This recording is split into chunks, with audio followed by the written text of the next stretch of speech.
Hello everyone, and welcome to a cube draft on CubeTutor.com. I'm Milo, and you're watching this on Milo the Great One. That's my channel.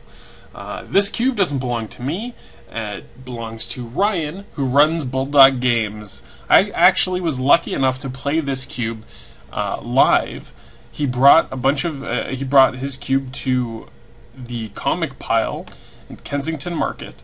And he proxied up a bunch of the expensive cards. Like, he didn't bring his Lotus or his Moxen, but he opened it up on a Facebook group in Toronto, and he was like, anybody wants to cube draft, come on down. And he wants to organize a weekly cube draft, which I am up for sure. I had a really good time drafting this cube, and I wanted to show you all what his cube is about. It's about 100 cards larger than my cube. So it has a lot of stuff that I haven't actually played with, which makes it interesting. He also has a couple of unglued unhinged cards. We'll see if anything comes up. Okay, it's a really easy first pick here. Chaos Orb, if you guys don't know, it's house ruled in cube. It's 2 colorless mana. It's a mono artifact, so that means you can only use it once a turn.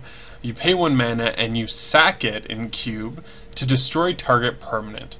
That's how it works in cube. So it's a colorless Vindicate that you could even put on layaway. It's quite good, and it's definitely our first pick here. There's a lot of good blue cards, so it looks like our opponent, or the person to our left, is probably going to get into blue.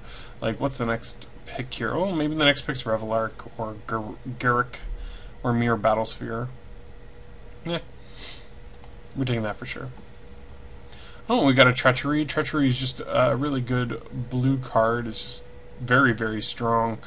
We did pass all those blue cards, but we could cut now. We could definitely take that. Eternal Witness is also really good, especially with something like Chaos Orb. If we manage to, I highly doubt it, but if we manage to table that Revelark, this would be amazing. So the choice is Eternal Witness or Treachery. It's very tough. It's very, very tough. Treachery is definitely better than Eternal Witness. However, Eternal Witness with Chaos Orb, plus we know that Revelark's in this draft, so let's try something a little risky. Let's get that Eternal Witness, and let's play some exciting Magic. Now, a deck I normally don't play in cube is green-white. I feel like it lacks reach. You get just trumped by unfair things. That being said, the best cards in this pack... Well, I mean, I guess we had Xenagos. That's a Planeswalker. I don't really have a lot of experience playing him, but I definitely want to try out green-red. It's one of the color combinations I don't play enough. So I think I'm just going to grab that. Alright. So the best cards here are Parallax Wave, Underground Sea. This is good. All these 3 are good. Grafted Wargear is probably pretty solid in our deck if we're going green-red aggro, kind of mid-rangey. Grafted Wargear really pumps your dudes, and especially putting it on a token. If the token, if it comes unequipped in the token, you have to sack it. Who cares, right? Yeah, alright, we're gonna go Grafted Wargear. Oh, we have another Planeswalker, or a Fauna Shaman. Both are very good. Both are going to be fine picks. And I don't think that if we were playing like green-black, Fauna Shaman would look a lot better. Or if we were playing green-white with the Eternal Witness Revelark combo, and then I would think that would be pretty good too. And I would take it over the Garruk, but we don't really have a lot of. We don't really have a plan yet, and I think that tokens plus Grafted Wargear is really the closest thing to a plan we have right now. If we're playing green-red aggro, then Rakdos Cackler would be the correct pick, and who knows, it might come around. Hellrider is also really good. Hellrider is also probably a pretty good pick, but we don't even know how red we are yet. I think it's just safer to pick Garruk. Oh, you have Garruk Wild Speaker too. We could just have a whole bunch of 4-drop Planeswalkers here. It doesn't seem like the worst. Like, Planeswalkers are just good, right? Alright, what else do we have? Cultivate. Yeah, that's not bad. It helps us get out our planeswalkers. We seem like a little bit of a slower deck at this point. So it doesn't seem like a bad idea to grab that. Ooh, wow! We're definitely in the right color combination. We have the choice between Bloodbraid Elf and Huntmaster of the Fells, which is very tough. In fact, if this was, modern, you'd obviously take the Bloodbraid Elf. And just look at the things that Bloodbraid Elf gets us already. Chaos Orb, Eternal Witness, Grafted War Gear, or Cultivate, all of them would be so sweet. But Huntmaster alone is just a beating, and if he's left unchecked for too long, he'll take over a game. I think one of the major problems with green-red is that it doesn't have reach, it doesn't have card draw, things like that. I think that Bloodbraid Elf is so great because it can give it this card advantage that it doesn't normally get. So I think we're going to go with Bloodbraid Elf. Plus, who doesn't love playing Bloodbraid Elf? Nothing too interesting here. I just think that the safest thing to take is the Keldon Vandals. It might go in our sideboard, but there's sometimes if you're playing against somebody with a Jit or a Sword, you definitely want to board that in. Okay, we have a couple really good options again. Stormblood Berserker is definitely better in a lower curve because you want to be able to play a 1-drop, hit them, and then play it for a 3/3. But I think Chain Lightning is just a solid piece of removal that we should definitely be playing. Treetop Village doesn't look like the worst card in the deck either. And let's see what came back to us in this pack. I've never really played Primal Command. Sorry, I have to read it. So it says, choose 2, target player gains 7 life, or put target non-creature permanent on top of its owner's library, or target player shuffles his or her graveyard into his or her library, or search your library for a creature card, reveal it, and put it into your hand, then shuffle your library. Seems okay. We can get our Eternal Witness out of our deck, put it in our hand, put something on top of their library. It seems okay. It doesn't seem great, though. But we don't have a lot of other options. Let's just take it, and then... Oh, wow, we got both the Fauna Shaman and the Cackler back. If we take the Cackler, maybe Stormblood Berserker is coming back. I don't remember what pack it was in. Fauna Shaman seems safer. And we definitely have creatures that we could get out, like utility creatures like Eternal Witness, Bloodbraid Elf, and even Keldon Vandals. Yeah, I think that Fauna Shaman's pretty good. I don't have a lot of experience playing this card. Also, Venser should never be last pick, especially in pack 1, when people have the choice, the ability to pick up Venser, Parallax Wave, which is pretty much unbeatable. Anyway, I think we're going to grab this. And yeah. Okay. It's the best card in the pack. Mox Diamond. Karmic Guide and Noble Hierarch. Noble Hierarch is definitely the card we want to play. It gives us the ramp that we need to get to our 4-drop Planeswalkers. It just does everything that we need it to do. This card is the card we were waiting for. I'm not playing this sort of deck, although this card is quite good.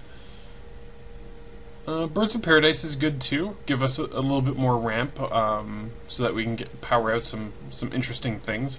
I think we kind of have to go with Birds of Paradise. Rancor is not bad. We already have Grafted War Gear.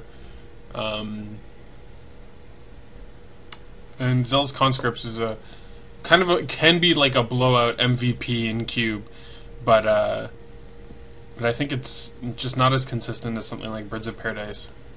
Even putting a Grafted War Gear on a Birds of Paradise is a fine way to close out a game. We have a third piece of ramp. Now our deck is really taking shape. We can grab this third piece of ramp, and now we're definitely on the road to turn 3 Planeswalkers. We can even turn 1 use a Chaos Orb as a Stone Rain, which is always great. Or turn 2, Chaos Stone Rain there, land. We could also do that with the Acidic Slime. I think we're going to just go with more ramp. Hey, maybe we should draft some ramp. What do you guys think? Is ramp good? You guys like ramp? This pack is stacked. Elish Norn is insane. Geist of Draft. Nobody took Venser. Nobody's going to take this. Or the last person who got last pick Venser. But if that's the case, the person to our left is Venser, and that's fine. We want the person to... yeah, we want a person next to us not playing green, red. Although it doesn't really matter anymore after this pack. Source of Flasher is the best removal spell. Liliana. This pack is crazy, and to take something like Secure Tribe Elder seems weird. It's also important to note that this is just an artifact. It's not really a white card. You play this in any aggressive deck. I've heard arguments that say that in Cube, Porcelain Legionnaire is the best red 2-drop. I'll let that sink in. I think I'm just going to grab this Secure Tribe Builder. We have a Goyf. I think I just want this Goyf.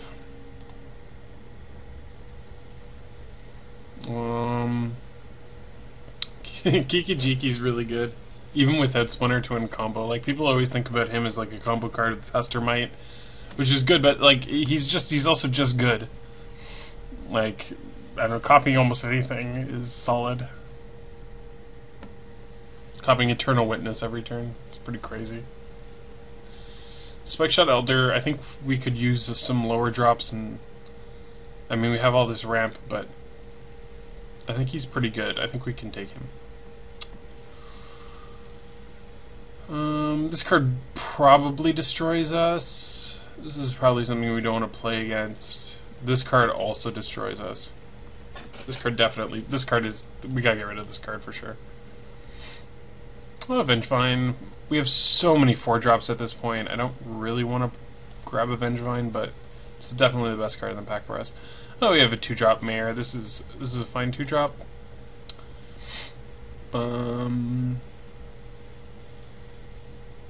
I think we'll grab this Rancor. It's good for... Oh, and we got our Acidic Slime. And we got the best red 2-drop in the game. If we want to play something like this, we could do that, but I don't think we're going to be going for that. We grab this, and then one of these. Ooh, Ancestral Recall. Should have grabbed that dual land. Or Recurring Nightmare. Oh, lordy. Recurring Nightmare would be pretty juicy in this deck with Eternal Witness and Acidic Slime. That's about it, but we can make it happen. No, I think probably trying to splash for Ancestral Recall is better. Although we have a worse matchup against Recurring Nightmare than we do Ancestral Recall. To be honest, this is what I really want. Get turn 2 Planeswalkers. But it's hard to pass this. I think I'm just going to grab that Ancestral Recall. Maybe find a way to splash. Hey, look, a way to splash the Ancestral Recall. Or a way to pump out anything on turn 3. Ooh, it's tough. I think we want to splash that Ancestral Recall, though. Flying Tongue, Kavu, Keldon, Champion, or Koth. Hey, more 4-drops. Sweet. Colonial Hydra is also a really good finisher. And if we could, it's potentially something we could ramp into. Do we have enough removal? We have nearly 0 removals. Which means probably right to pick FDK here. I don't know. YouTube, you tell me. What do I do? What do I do? I don't know. I'm just going to close my eyes and pick something. I don't know. You're probably not going to buy that, are you? Alright, Flame Tongue. I did it. It's done. And nothing. Nothing at all. Oh no, Stormcook Noble's fine. We could definitely play that card. This guy's really good too. I like this guy. Probably the best card in the pack for us. Obstinate Baloth.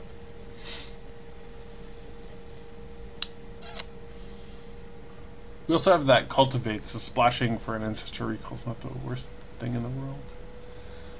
Rolling Earthquake is really good, but it's more for like a red-blue control deck. And we have a couple decent removal spells, and the Kodama's Reach, which is like another Cultivate. But we're not really ramping. One is enough, I think. Lightning Strike is probably fine. What does Tempt with Vengeance do? Okay, tempting offer. Put X 1/1 red elemental creature tokens with haste onto the battlefield. Each opponent may put X tokens with haste on the battlefield. For each player who does, put X tokens on the battlefield. So you get double. You get dubs. Dubs the tokes. Or you can take another piece of ramp. No, harmonize. I think we definitely want harmonize. We got ramp, but we need our 4 drops. We just hate that Ulamog. There is literally nothing in this pack for us.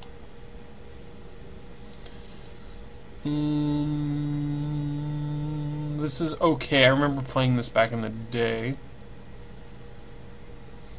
I think I like this card. There's a lot of people who play greedy mana bases, and it could be something that we could board into. Devil's Play is fine. Ooh, we should have the other 2 choices.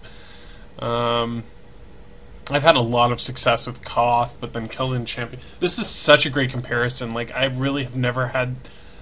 I've never had to evaluate Koth and Keldon Champion at the same time, so it's quite a hard decision, I gotta be honest.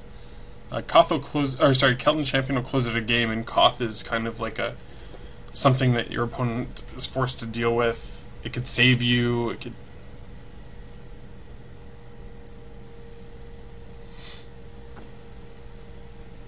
Keldon Champion's kind of an all your eggs in one basket sort of thing.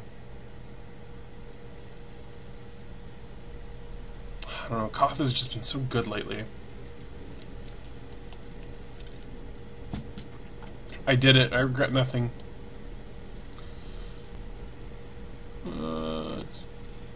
Oh, Young Pyromancer. We might even play that. We'll see what our 3 drops look like. It's time to build. It's time to build. And we also have Rancor and Grafted Wargear with Spike Shot Elder. That's pretty nuts. I didn't even see that. Accidental combos. Oh, if we play this Basilisk Collar with the Spike Shot Elder, it's also pretty nuts.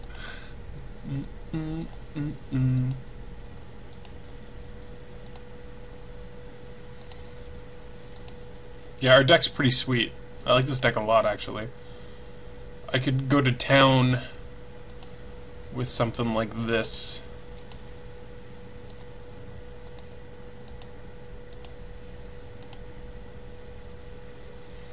So we got a lot of ramp into nothing. Maybe we should play that.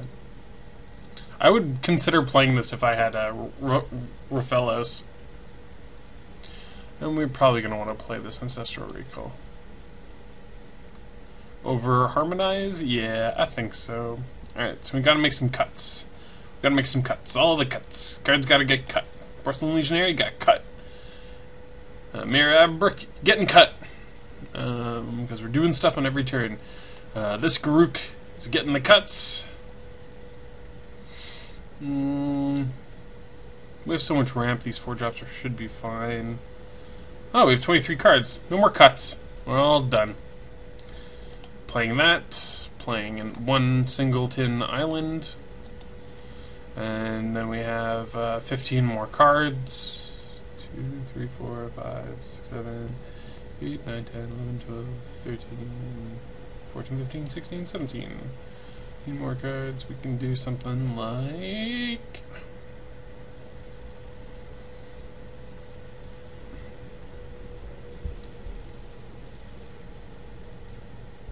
we can do 8 and 7.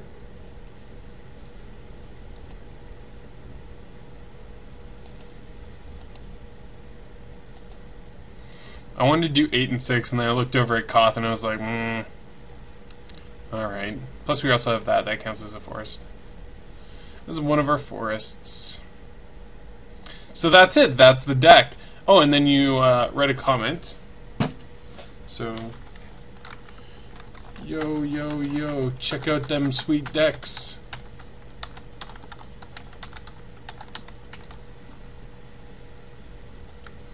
There we are. And that was my draft. Let me know if you would have done anything differently, or what you think about Chaos Orb and Cube, or what you think about all this ramp and nothing to get to. Thanks, everyone. Bye-bye.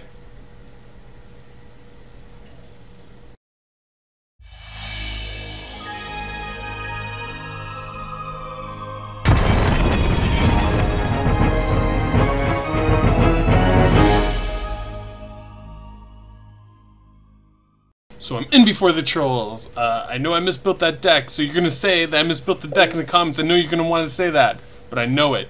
I made a mistake, and I made that mistake, and I clicked save, and then I noticed it right away. Wouldn't have made that mistake in a real cube. The treetop village would definitely be in there instead of a forest, and the the chain lightning would, and the electrolyze would also be in the deck, and I'd take out cultivate and probably lightning strike. Thank you all for watching, and take care. Bye.